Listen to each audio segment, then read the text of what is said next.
Bonjour à tous, et imaginez un instant. Un président allié capturé par des forces étrangères en pleine nuit, sous un déluge de bombes. C'est la réalité ce matin, et cela pourrait bien redessiner les alliances mondiales, y compris pour l'Algérie. Si vous suivez l'actualité qui impacte directement notre pays, abonnez-vous maintenant pour recevoir en premier nos analyses exclusives et neutres parce que comprendre ces enjeux, c'est anticiper l'avenir de notre nation. Allons-y sans attendre avec les faits du jour. Premier sujet majeur. L'intervention militaire américaine au Venezuela, qui a culminé ce matin du 3 janvier 2026 par la capture spectaculaire du président Nicolás Maduro et de son épouse Cilia Flor. Selon les rapports immédiats de sources internationales fiables, des explosions massives ont secoué Caracas dès 4 heures du matin, heure locale. Des frappes aériennes ont ciblé des installations militaires clés comme la base de Fuerteventura et l'aéroport de la Carlota. Le président américain Donald Trump a annoncé personnellement la nouvelle. Maduro a été exfiltré par les forces spéciales Delta Force et est en route vers New York pour affronter des accusations de narcoterrorisme et de trafic de drogue. Cette opération, la plus directe en Amérique latine depuis l'invasion de Panama en 1989, a provoqué des réactions immédiates. Chaos dans les rues de Caracas, condamnation de la Russie et de la Chine, et une réunion d'urgence prévue à l'ONU. Mais pourquoi cela nous concerne-t-il en Algérie ? Nos liens avec le Venezuela sont profonds, membre de l'OPEP, partenaire dans la défense de la souveraineté anti-impérialiste, avec des accords énergétiques et agricoles signés lors de visites officielles de Maduro. Cette action unilatérale des États-Unis pose une question fondamentale sur la légalité internationale.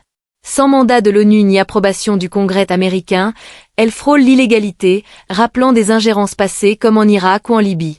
Pour l'Algérie, c'est un signal d'alarme. En tant que membre non permanent au Conseil de sécurité, nous pourrions mener une contre-offensive diplomatique. Critiquement, cela risque de déstabiliser l'OPEP et les prix du pétrole, impactant nos exportations. Est-ce une victoire contre la corruption ou une nouvelle forme d'impérialisme ? L'Algérie doit renforcer ses alliances avec les BRICS pour préserver sa souveraineté, sinon nous pourrions être les prochains sur la liste des régimes indésirables. Passons à une note plus positive pour notre économie nationale, les avancées majeures de Sonatrach en 2026, avec 3 projets phares qui consolident notre position énergétique. D'abord, le projet de boosting de Hassi R'Mel, le plus grand gisement gazier d'Afrique. La phase 3, en cours d'inspection récente par le PDG Rachid Achichi, vise à maintenir une production de 180 à 188 millions de mètres cubes de gaz par jour grâce à de nouvelles stations de compression. Prévu pour une mise en service progressive dès octobre 2026, ce projet compense le déclin naturel et sécurise nos engagements domestiques et internationaux. Ensuite, les développements connexes comme ceux de Bir Rebaha, intégrés aux expansions pour booster la production de pétrole et gaz. Enfin, l'ouverture internationale avec le Bid Round 2026 minutes, un appel d'offres imminent pour attirer des majors comme ExxonMobil et Chevron, focalisés sur le gaz de schiste dans des bassins comme Anay et Gourara. Des accords en finalisation depuis 2025 marquent un retour des investisseurs étrangers. Ces initiatives sont louables pour diversifier nos partenariats et augmenter les réserves, mais posent des défis environnementaux. Le gaz de schiste est controversé pour ses impacts sur l'eau et les sols.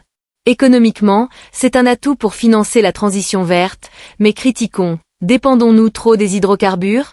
L'Algérie doit équilibrer cela avec des investissements renouvelables pour éviter une vulnérabilité aux fluctuations mondiales.